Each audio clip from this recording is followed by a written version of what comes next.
Chapter 21, Stair Surfing.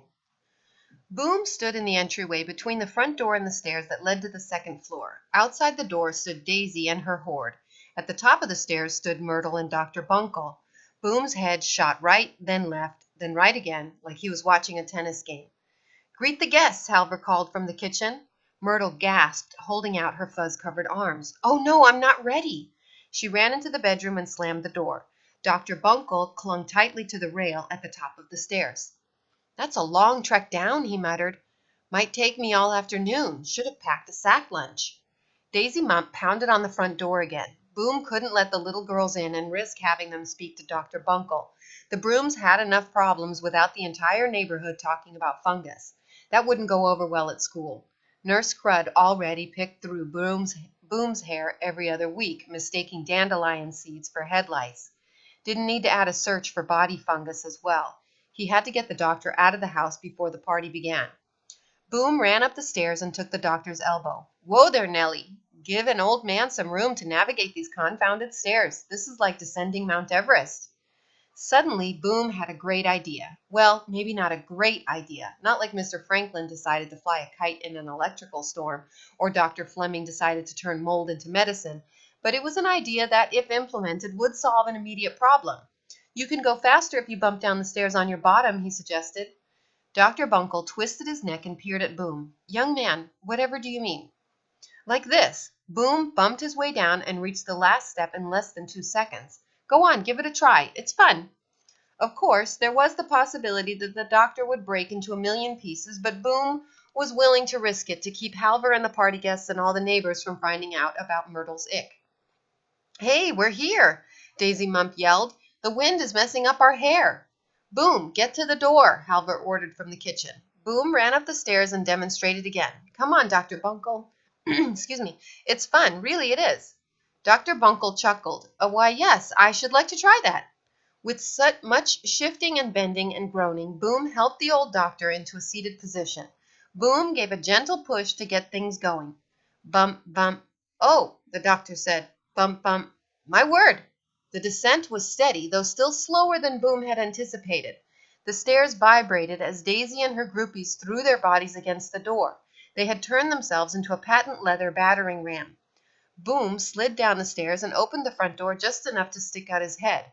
"You're 10 minutes early," he snarled. "So?" Daisy asked, puffing out her pink cheeks. The wind billowed her skirt. "So the party hasn't started yet. Wait here." He shut the door and locked it, but doubled that a single bolt could keep Daisy Mump out. He shut the door and locked it, but doubted that a single bolt could keep Daisy Mump out. That little body of hers was short but stout. She could probably throw herself against the door all afternoon.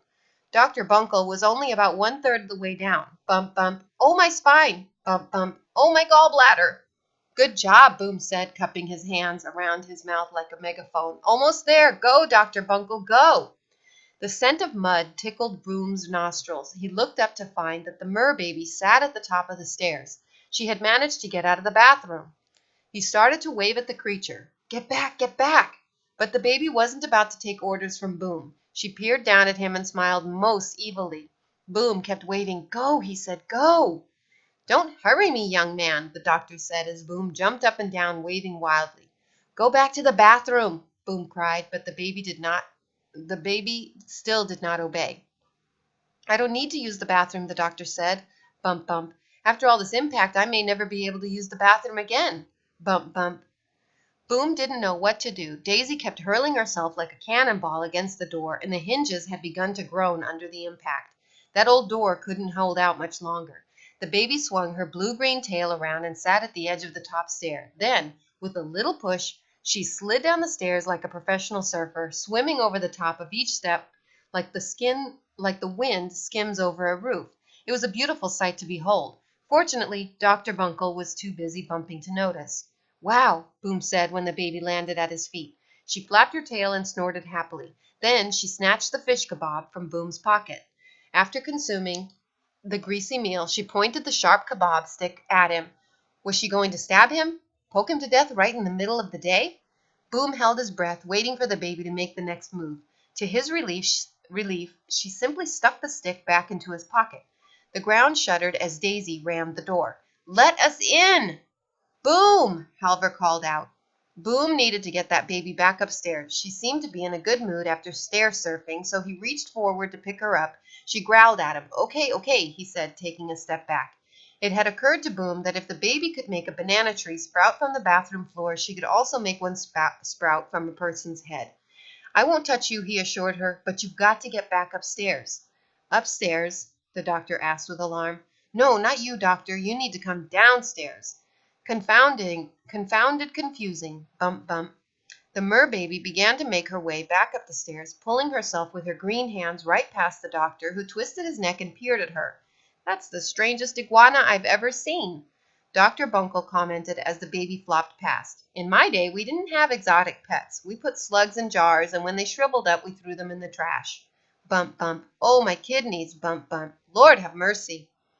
Myrtle, Boom cried out as the baby arranged herself for another slide. This was all Myrtle's fault. She was supposed to be babysitting, not getting dressed for some stupid party. Myrtle, come and get you-know-who.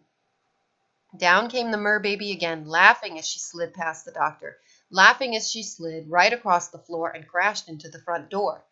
What's going on out there? Halvor called. Nothing, Boom called back. Nothing is going on out here.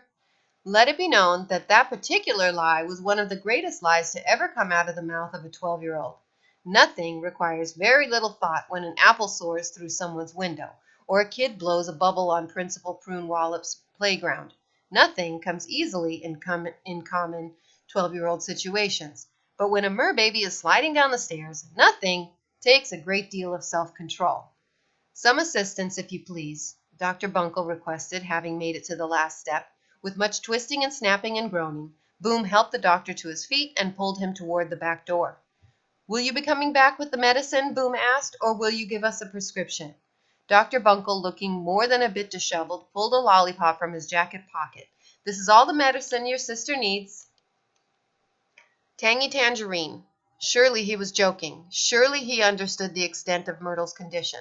He had fungus expertise, but she has ick. She's covered in fuzz.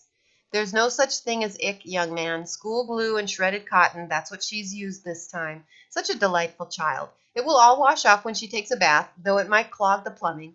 He handed the lollipop to Boom. By the way, I found the rock crab in your hallway. You should call an exterminator. Let us in, let us in, the girls chanted. Boom, don't make me come out there, Halvor threatened. The wind rushed in as Boom gave the doctor a little push out the back door. His visit had been a complete waste of time, like making the bed, or screwing the lid back on the marmalade jar, or getting dressed for a party that shouldn't be happening in the first place. Boom closed the back door, opened the closet door, then ran to the front door. The pressure was starting to get to him. This was really too much to expect of someone who just wanted a new pair of kicking shoes and a rematch. Way too much. Winger should be helping with all this, not sitting in church trying to break the stained glass with his falsetto. You're still early, Boom told Daisy, opening the door just an inch. Then he shut it again and locked it, just as the merbaby began another slide. This time Boom was ready. He stuck out his kicking foot and imagined that he was playing a game of kick the ball against the wall. When the baby slid across the floor, she ricocheted off his foot and slid right into the entryway closet, laughing and snorting all the way. Perfect aim, 10 points to Boom. Don't leave this closet, Boom warned, shaking his finger at the little menace. Thinking how hard it would be to live with a banana tree sticking out of his head, he softened his tone. Stay there. The baby raised herself on her tail and furrowed her green brow, but not at Boom. She was staring at one of Halvor's swords that was leaning against the back of the closet. Was this some sort of instinctual reaction, a survival mechanism passed down through mermaid generations? Even though the Vikings were long dead, she sensed their presence. Stay in this closet because there are Vikings out here, Boom warned. The baby's eyes got really wide. That's right, Vikings, and they have axes and spears, so stay there or they'll get you. The baby sank into a pile of shoes and whimpered. Boom shut the closet door. It wasn't that he wanted to scare the little thing, he just needed her to stay hidden. He rushed upstairs and into his and Myrtle's bedroom. The baby got out of the bathroom, he yelled at his sister. Myrtle had wrapped her head in a big scarf like a turban. The Christmas dress lay on the floor. Instead, she had put on Boom's striped turtleneck sweater, some orange mittens, and a long flowered skirt of Mrs. Broom's that fell past Myrtle's feet. Sure, she had covered all the fuzz, but she looked like some crazy street person. All she needed was a shopping cart. The doctor doesn't believe me, Myrtle blubbered, rubbing her eyes. He thinks I'm faking. He thinks the fuzz will wash off in the bathtub.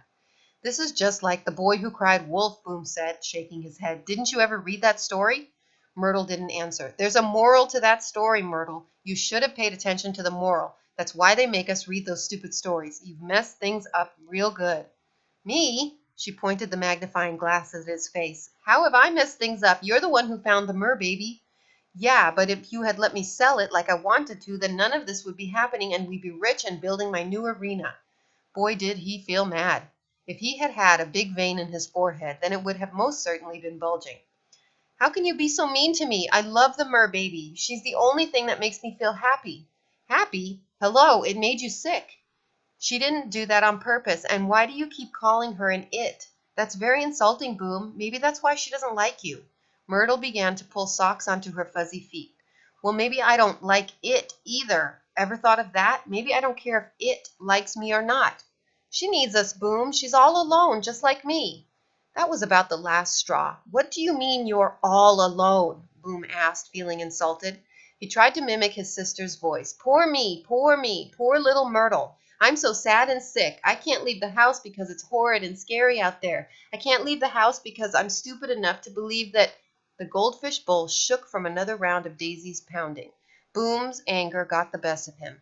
Do you think you're the only one who feels alone? I feel alone too. I'm sick of being the only kid at school who doesn't have a decent lunch and who wears the same coat every day. I'm sick of being the only one who does all the errands around here. I'm tired of telling everyone my dad's busy painting. You're not the only sad person in the world, Myrtle. What about me? You get all these wishes answered, and what about me? That stupid creature doesn't think I'm worthy of wishes. How do you think that makes me feel? All you ever think about is yourself. There, he'd said it. He'd said it all. But it didn't make him feel any better. Myrtle's eyes suddenly rolled back, and she fell to the ground. Boom dropped to his knees beside her. Myrtle? He shook her. Myrtle! He knew that words could sting, but he didn't know they could kill. What had he done? Myrtle? Huh? She opened her eyes and sat up. I don't feel so good. Winger's words rang in Boom's head. Ick is fatal. They had to get some help. We'll have to tell Halver. I can't take you to a hospital by myself. Hospital? She clenched her jaw. But the hospital is outside. That's right. You'll have to leave the house, Myrtle. You have to go or you might die. She took a deep breath. I might die? Boom nodded. Fungus is a very serious condition. Okay, she said with a sigh, but then we have to come right back home just in case today is the day Mom comes back. She started madly scratching her chin. How do we get rid of Daisy? We'll think of something, but first I have to go downstairs and get the baby out of the closet.